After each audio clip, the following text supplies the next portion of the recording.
बिहार के पूर्व मुख्यमंत्री जीतन राम मांझी के दोबारा से एनडीए में एंट्री के बाद चुनाव से पहले दलितों पर राजनीति का घमासान तेज हो गया है। वहीं मांझी के एंट्री के बाद एनडीए की सहयोगी दल लोजपा के नेता चिराग पासवान काफी सक्रिय हो गए हैं। इस कड़ी में 7 सितंबर को चिराग पासवान ने दिल्ली स्थित अपने आवास पर संसदीय बोर्ड की बैठक बुलाई।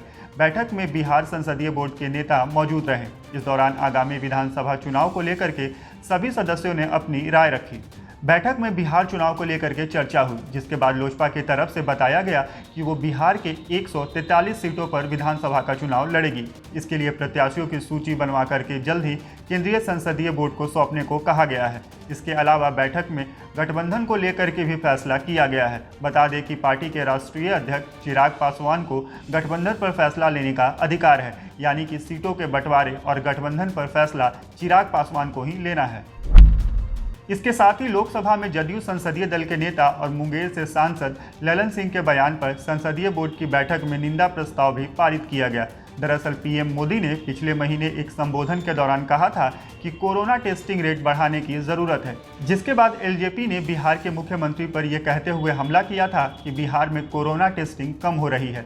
ये सिर्फ बिहारी या लोक जनशक्ति पार्टी के नेता ही नहीं बल्कि प्रधानमंत्री के बोल हैं।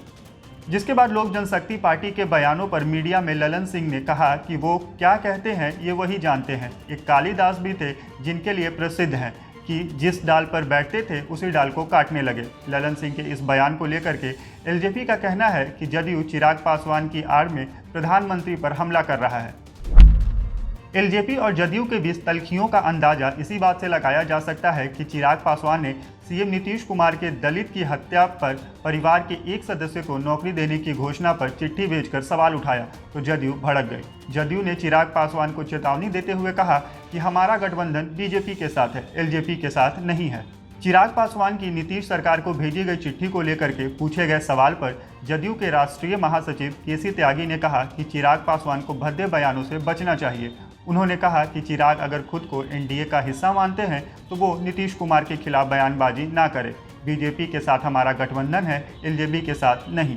उन्होंने सवाल करते हुए कहा कि जीतन राम मांझी पहले भी एनडीए का हिस्सा थे और अब चिराग को आपत्ति क्यों हो रही है।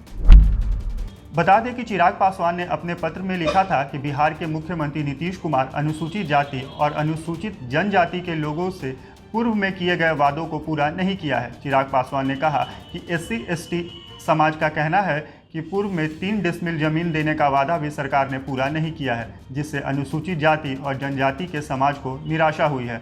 हत्या एक अपराध है और अपराधियों में डर न्याय की प्रक्रिया होनी चाहिए ताकि हत्या जैसे जघन्य अपराध से बचे। चिराग ने आगे लिखा कि अनुसूचित जाति जनजाति ही नहीं बल्कि किसी भी वर्ग के किसी भी व्यक्ति की हत्या न हो, इस दिशा में भी कठोर कदम उठाने की ज़रूरत है। पिछले 15 सालों में जितने भी SC/ST समुदाय के लोगों की हत्या के मामले न्याय में लंबित है, उन्हें फास्ट ट्रैक कोर्ट को सौंपा जाना चाहिए। इन दोनों मांगों के साथ लोक जनशक्ति पार्टी सहमत है। एलजेपी की ये मांगने से सरकार पर संपूर्ण बिहार का विश्वास बढ़ेगा, नहीं तो जनता इसको मात्र एक चुनावी घोषणा मानेगी। खैर, इस वीडियो पर आपकी क्या राय है हमें कमेंट बॉक्स में लिखकर ज़रूर बताएं। इसके साथ ही बिहार चुनाव से जुड़े और भी खबरों को जानने के लिए हमारे चैनल द Z+ को सब्सक्राइब कर लें। और अगर ये वीडियो आप हमारे फेसबुक पेज पर देख रहे हैं तो हमारे पेज को लाइक करें और फॉलो करें।